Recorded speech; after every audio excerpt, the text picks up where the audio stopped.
presentación, la senadora Laura Angélica Rojas Hernández.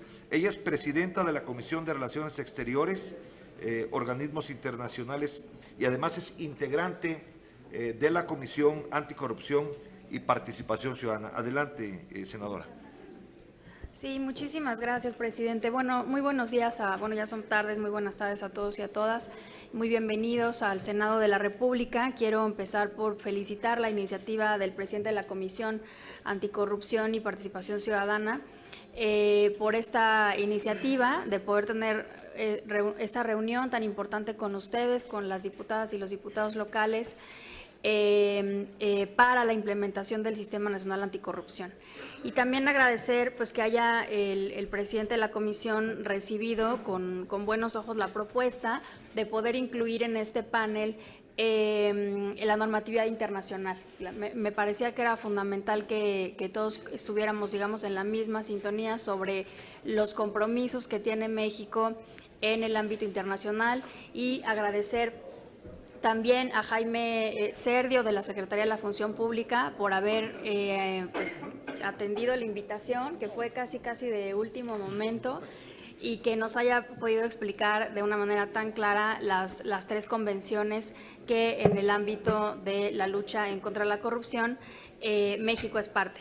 Entonces yo quisiera compartir con ustedes una presentación sobre el cumplimiento. Ya nos explicó de qué se tratan las convenciones a grandes rasgos, pero yo quisiera ahora ahondar un poco más sobre el estado del cumplimiento del Estado mexicano al respecto de esas mismas convenciones, y de manera muy particular en el informe del cumplimiento de la Convención Interamericana. ¿Por qué? Porque el de la ONU, la verdad es que lo vamos a ver más adelante, el de la Convención de Mérida ya está totalmente desactualizado. Ese es un problema que tenemos con algunos mecanismos de seguimiento, de cumplimiento, mejor dicho, como es el de la Convención de Mérida. El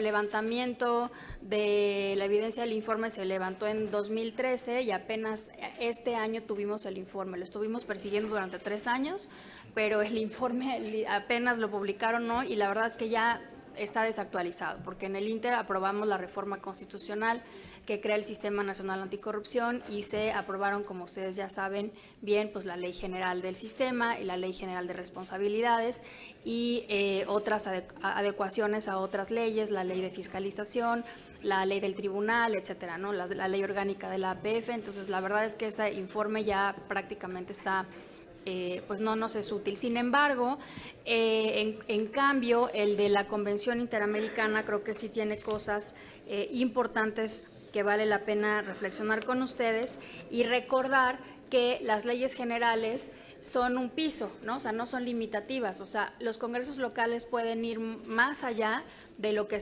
para mejorar, ¿no? Más allá de lo que establece la ley general, y en ese sentido es que creo que ustedes pueden retomar algunas de las recomendaciones que nos hace el mecanismo de seguimiento a la implementación de la Convención Interamericana en su legislación local, independientemente de que ésta esté incluida en la o no en la ley general.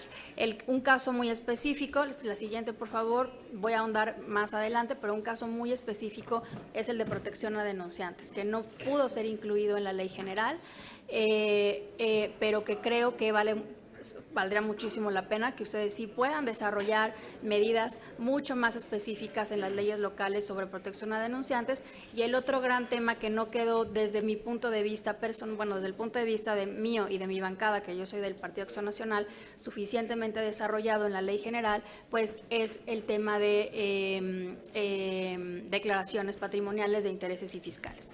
Entonces, bueno, empezamos.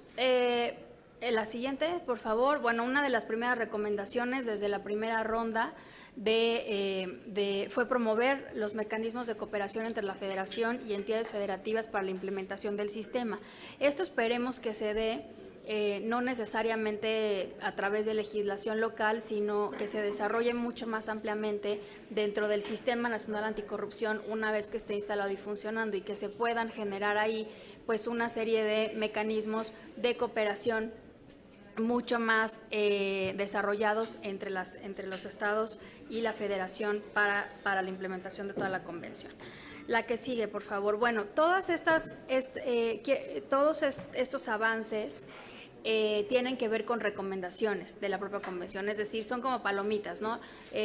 Nos recomendaban tener un código de ética y eso pues ya quedó en la ley. La prevención de conflictos de intereses creo que está, aunque insisto, no suficientemente desarrollado, pero ya en la Ley General de Responsabilidades establece por primera vez en la historia que los servidores públicos tendremos que presentar una declaración de intereses, ¿no? Y eso ayudará eventualmente a prevenir conflictos y eso ya está en la ley.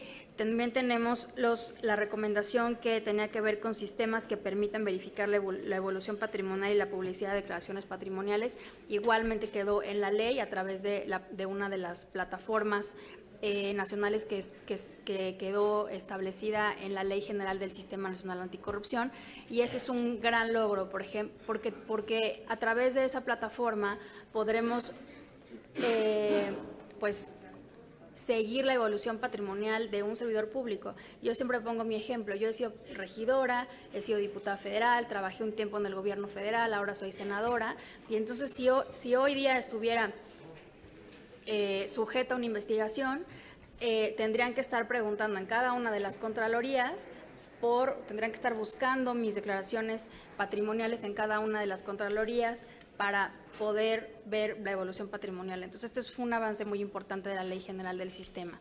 Luego, los organismos garantes de acceso a la información. Bueno, claramente en México, a través de la reforma al artículo 6º a la Constitucional y luego la Ley General de Acceso y la Ley Federal de Acceso, de Transparencia y Acceso a la Información Pública, pues gracias a estas reformas tenemos hoy día un órganos garantes a nivel nacional y a nivel estatal muy potentes, ¿no? Y mecanismos también muy potentes para garantizar el pleno ejercicio del derecho de acceso.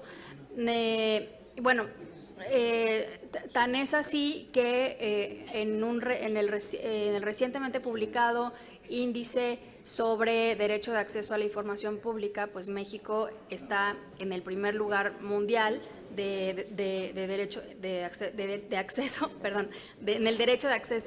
a la administración pública. Eso fue recientemente publicado y bueno, la verdad es que nos da mucho gusto que en este tema pues seamos pues ejemplo global. Estamos en un ranking que no es usual en los primeros lugares, pero así de una cosa positiva.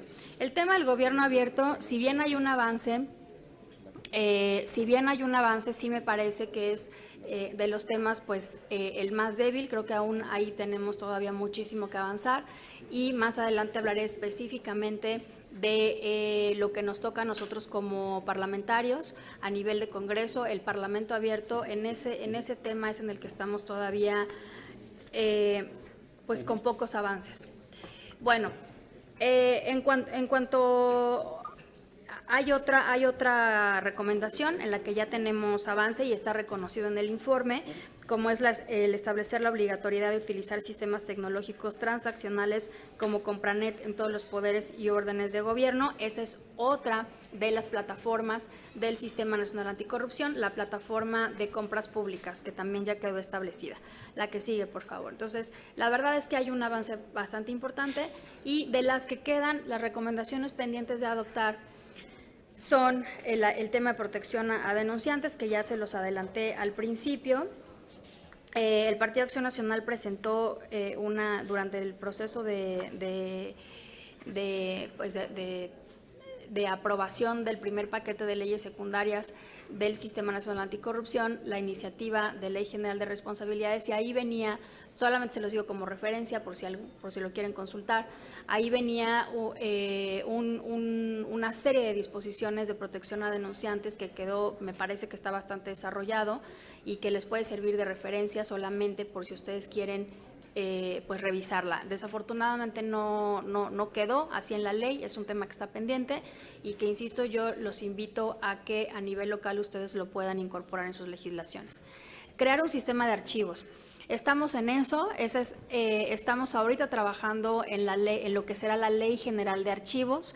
Esta ley no forma parte del paquete de leyes que tienen que ver directamente con el Sistema Nacional Anticorrupción, pero sí con el paquete de leyes que mandató la reforma al artículo 6 en la reforma de transparencia y acceso a la información pública. Recordarán que mandató la creación de 3 leyes generales, la de acceso a la información pública, que ya está aprobada y en vigor, la de datos personales, que acaba de ser aprobada en comisiones por la Cámara de Diputados Federal, y recientemente presentamos un grupo de senadores de los 3 principales partidos políticos la iniciativa de Ley General de Archivos. Esa Ley General de Archivos establecerá creará el Sistema Nacional de Archivos, ¿no? Y con eso eventualmente estaríamos dando cumplimiento con esa recomendación. ¿Por qué es importante o por qué tiene que ver los archivos con esto? Porque los archivos no solamente se tratan de archivos históricos, como la Constitución de Apatzingán y esos archivos históricos, sino que estamos hablando de la gestión documental de todos los archivos, documentos que genera la administración pública, incluyendo sindicatos y partidos políticos, porque también son sujetos obligados nuevos, de acuerdo con la reforma constitucional. Y realmente de lo que se trata esta ley general, pues es de establecer y homologar en toda la administración pública del país y estos sujetos obligados las políticas de gestión documental, de tal manera que el derecho de acceso a la información y el derecho a la memoria y la verdad estén pues garantizados. Entonces, bueno, ya estamos en vías de cumplir con esa recomendación. Luego, establecer indicadores cualitativos y cuantitativos para determinar incidencia de organizaciones de la sociedad civil en el producto legislativo final. Miren, ese tema tiene que ver con las llamadas reglas de Parlamento abierto, que es una cosa relativamente nueva, bueno, bastante nueva, que se le dio un impulso en el ámbito internacional a través de la creación de la Alianza Global por el Gobierno Abierto, y un poco a partir de ahí se empezó también a hablar de Parlamento abierto de una manera pues mucho más fuerte en los ámbitos internacionales. En México, como les decía, es algo en lo que yo creo que tenemos que darle un impulso fuerte a partir del año que entra, porque si bien es cierto, se firmó, por aquí lo tengo, bueno, por aquí lo tenía, se firmó durante, yo creo que fue en el 2012-13, espérenme tantito. A ver si lo tengo aquí, se me perdió. Bueno, se firmó, un segundito, es que sí se los quiero enseñar. Aquí está. En 2014, en septiembre de 2014, aquí en el Senado de la República, se firmó la declaración de lanzamiento de la Alianza para el Parlamento Abierto en México. Se firmó por el presidente de la mesa directiva del Senado, que en aquel entonces era el senador Miguel Barbosa, por Jimena Puente, la comisionada presidente del INAI, por Eduardo Bojorquez, representante de organizaciones de la sociedad civil, y por Melissa Ortiz, igual también 2 representantes de la sociedad civil, y como testigos el senador Emilio Gamboa y la senadora Arely Gómez. Entonces, se firmó esta declaración de lanzamiento de la Alianza para el Parlamento Abierto, que se trataba, que si nos dejan sus correos yo se las voy a mandar, porque es un ejercicio que ustedes podrían también replicar a nivel local, pero que desafortunadamente a nivel federal perdió impulso. Entonces, no se concretó finalmente nada a raíz de esta declaración, y después presentamos un grupo igual de senadores una iniciativa de reforma a la Ley Orgánica del Congreso para crear la Comisión Bicameral de Parlamento Abierto, que tendría la función de generar un plan de acción del Congreso sobre Parlamento Abierto. Esta iniciativa ya fue aprobada en el Senado, ya fue aprobada en la Cámara de Diputados, nos la regresaron con cambios y está pendiente de ser aprobada en el Senado. Yo espero que el próximo periodo de sesiones ya podamos tener aprobada esa comisión bicameral para poder empezar ahora sí a trabajar en serio sobre estas medidas de Parlamento Abierto. ¿Y de qué se trata? Bueno, se trata de, igual se los voy a mandar por correo, aquí están los principios de Parlamento Abierto, pero fundamentalmente se trata no solamente de acceso a la información parlamentaria, es decir, no solo se trata de publicitar los salarios, los contratos, las minutas, sino también, la parte económica, digamos, de los congresos, sino sobre todo se trata de generar mecanismos a través de los cuales podamos trabajar de la mano con la sociedad civil en la construcción de los productos legislativos y en la toma de decisiones de los congresos. Entonces, bueno, esa parte creo que es en la que tenemos que trabajar muy fuerte el año que entra. Luego, armonizar legislación del Poder Legislativo en materia de adquisiciones y obra pública en ambas cámaras. Pues estamos también por armonizar las leyes de adquisiciones y de obra pública a nivel federal y como parte de las otras 10, 12 leyes que están pendientes de ser armonizadas en relación al Sistema Nacional Anticorrupción, y creo que pues ahí tendríamos que trabajar para cumplir con esta recomendación. Otra es eliminar la contraprestación económica por el servicio que prestan los testigos sociales. Esto también tendría que ir en la Ley de Adquisiciones y de Obra Pública, que, insisto, a nivel federal todavía no hay mucho avance.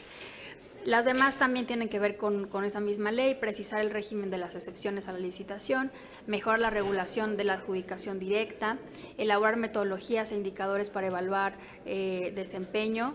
Elaborar metodologías e indicadores para evaluar el desempeño del Sistema Nacional Anticorrupción ya está en la ley del Sistema Nacional Anticorrupción y ahora falta pues que empiece a funcionar. Nombrar a la brevedad del fiscal especializado en delitos relacionados con hechos de corrupción, pues en eso estamos también. Elaborar estadísticas de la Fiscalía Especializada sobre investigaciones prescritas, archivadas, en trámite, etcétera. Tendría que ser también un tema a incluirse en las eventuales reformas a la Fiscalía General y a la Fiscalía Anticorrupción. Bueno, otros temas pendientes de adoptar, pues el servicio profesional de carrera en el Poder Judicial, en el Poder Legislativo y en el Poder Ejecutivo. Esta parte me parece fundamental, no está en la agenda pública hasta el día de hoy revisar los servicios profesionales de carrera. Sin embargo, sí me parece fundamental como un elemento clave para combatir la corrupción. El darle estabilidad profesional a un servidor público en un municipio, o en cualquier área de la administración pública, me parece fundamental. ¿Qué es lo que pasa en nuestro país? Que a nivel municipal, a nivel estatal, a nivel federal, la mayoría de los servidores públicos de nivel medio para arriba, constantemente estamos cambiando, ¿no? O sea, se va el presidente municipal y se va a la mitad o más, salvo los sindicalizados, se va prácticamente todos los funcionarios, y entonces claro que eso genera incentivos para la corrupción y, o sea, tenemos que afrontarlo. Se oye burdo y está feísimo decirlo, pero así es. La gente llega a un cargo, dice voy a estar aquí 3 años y entonces me aprovecho y hago dinero como puedo estos 3 años porque después yo no sé si voy a tener trabajo, ¿no? Y para colmo de males, ser político, ser servidor público en este país está tan mal valorado que luego tampoco te quieren dar trabajo en la iniciativa privada, en el sector privado.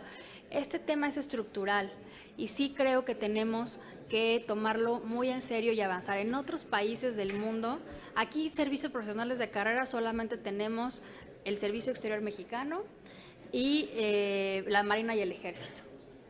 El resto de la administración pública cambia, y sobre todo a nivel local pasa mucho este fenómeno, desde el inspector de los organismos, por ejemplo del agua, que se lleva su lanita para que la gente no le corte el agua o para que les vuelva a conectar el agua, hasta los temas de compras públicas en los que hay una enorme corrupción en términos de montos económicos. Ese tema no está en la agenda y me parece que lo tenemos que subir y tomarlo con mucha seriedad. El que sigue. Bueno, el segundo, eso ya es más corto, el examen de aplicación de la Convención de las Naciones Unidas contra la Corrupción y el seguimiento del informe y recomendaciones de la tercera fase de la implementación de la Convención Anticohecho de la OCDE. Bueno, sobre la ONU, como les decía, la verdad es que ya la mayoría de las recomendaciones no nos están siendo útiles porque se retrasó muchísimo el informe. Sin embargo, sí hay algunas que son rescatables. Tiene que ver sobre todo con la parte penal. Creo que ya comentó algo Jaime sobre el tema, me parece, de la parte penal. El Código Penal Federal fue reformado el pasado 18 de julio. Sin embargo, solamente el 10% de las causas penales por corrupción son federales, por lo que es de vital importancia la armonización de los códigos penales a nivel local. Debe realizarse un estudio comparativo de los códigos penales en los estados. Al contrario de la materia administrativa, la materia penal no está homologada. Ese es un tema muy importante, ¿no? La Ley General de Responsabilidades Administrativas y la ley pues ya establece justamente lineamientos para todos los órdenes de gobierno, pero a nivel penal no es así, es decir, no tenemos un código general penal, por llamarlo de alguna manera. Entonces, por eso es tan importante que se haga la armonización a nivel local con el Código Federal. El plazo constitucional mínimo de 7 años para la prescripción de actos de corrupción solo es para materia administrativa. Entonces, se tiene que hacer la armonización a nivel local también para lo penal. ¿Sí me explicó? Bueno, la que sigue. Los principales delitos en los que se centran las recomendaciones, tanto de la ONU como de OCDE, en esto coinciden, es el soborno, la malversación, el tráfico de influencias, peculado, blanqueo de dinero, abuso de funciones, enriquecimiento ilícito y obstrucción de la justicia.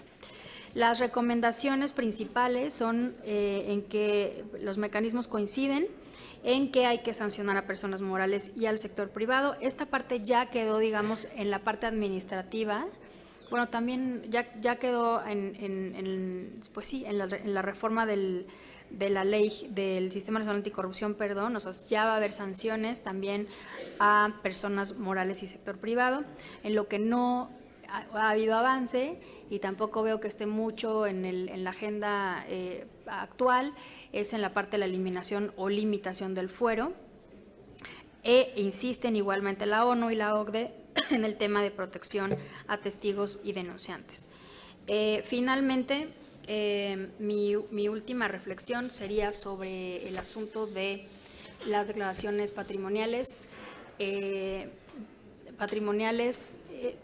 intereses y fiscal, que, bueno, pues estamos esperando a que se instale el Sistema Nacional Anticorrupción, porque de ahí, del sistema, se generarán los formatos sobre los cuales se llenarán y se harán públicas estas declaraciones. Ese es un tema que no quedó suficientemente definido, bueno, más bien dicho, no quedó definido en la ley.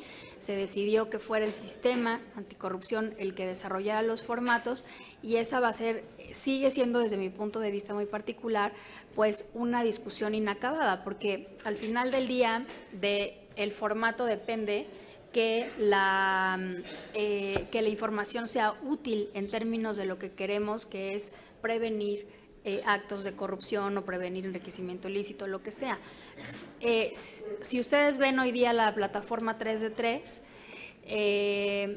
la que está hospedada por Transparencia Mexicana y por el IMCO, que llenaron muchos candidatos durante las elecciones, ustedes pueden ver que dice si tienes una casa y vale más de 500,000 pesos. O sea, en realidad no te están dando el monto real de lo que cuesta tu casa. Eso es lo que es público, y en ese sentido, desde mi punto de vista, no funciona, no sirve así. Esa discusión sobre el formato, sobre qué información es la que se va a hacer pública, es clave para lo que sigue. Entonces, sin embargo, insisto, la invitación es que ustedes a nivel local pueden desarrollar en sus leyes tanto como ustedes quieran. No se tienen que quedar solamente con lo que está establecido en las leyes generales, que, insisto, solamente son un piso, y ustedes pueden ir mucho más allá. Entonces, bueno, pues muchísimas gracias por su atención y estoy a la orden para cualquier pregunta.